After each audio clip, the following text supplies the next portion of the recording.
America, Israel आणि कोळशाच्या मागणीमध्ये 4 पट वाढ झाली आहे. अमेरिका, इस्रायल आणि इराण यांच्यातला संघर्ष वाढत असतानाच इंधन गॅस सिलेंडरच्या तुटवड्याची भीती गडद होण्याची शक्यता आहे. सध्याच्या घडीला गॅस सिलेंडरचा पुरवठा सुरळीत असल्याचं सांगण्यात येतं. प्रत्यक्षात मात्र टंचाईमुळे हॉटेल व्यावसायिक धास्तावले. गॅस सिलेंडर मिळत नसल्यामुळे हॉटेल बंद होत आहेत. अनेक ठिकाणी कोळशाचा वापर केला जातोय. परिणामी कोळशाच्या मागणीमध्ये 4 पट वाढ झाली आहे. मुंबईत कोळशाच्या दरामध्ये 4 पट वाढ झाल्याचं चित्र आपल्याला पाहायला मिळतं. ज्ञानेश सावंत आमचे प्रतिनिधी सध्या आपल्यासोबत थेट जोडले गेलेले आहेत. ज्ञानेश, अमेरिका, इस्रायल आणि इराणमधील हा संघर्ष वाढत असतानाच आता इंधन गॅस सिलेंडरच्या एकीकडे तुटवड्याची भीती आहे, दुसरीकडे आता कोळशाच्या दरामध्ये 4 पट वाढ होताना पाहायला मिळते. काय अधिकचे अपडेट्स आहेत?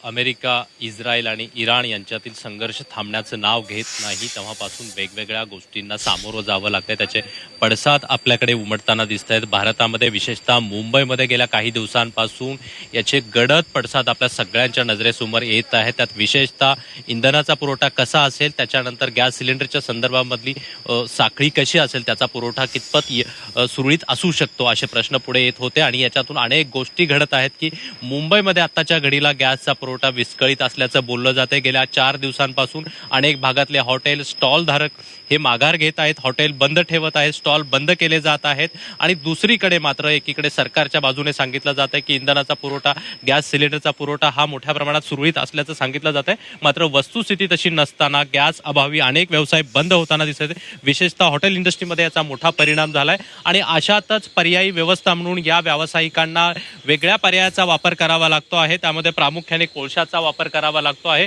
आणि त्यात सगळ्यात महत्त्वाची बाब अशी आहे, मुंबईतल्या शिवडी परिसरातला हा कोयला बंदर आहे आणि या भागामध्ये होलसेल मार्केट आहे कोळशाचं. गेल्या काही दिवसांपासून या बाजारातली हालचाल, उलाढाल वाढलेली आहे. ज्या ठिकाणी साधारणपणे रोज 80 ते 90 टन कोळसा विकला जायचा, त्या ठिकाणी आता 350 टन कोळशाची मागणी केली जाते. या मार्केटमध्ये आत्ताच्या घडीला खूप कमी प्रमाणात माल येतो आहे आणि त्याच्या 4 पट मागणी आहे. आपण पाहतोय आता हा गॅसचा एकीकडे तुटवडा आहे, कोळशाची मागणी वाढलेली आहे. तुमच्यासोबत तिथे काही लोक देखील आपल्याला दिसत आहेत. त्यांचं नेमकं काय म्हणणं आहे, त्यांचा काय अनुभव आहे, त्यांच्याशी बोलता आलं तर बघा.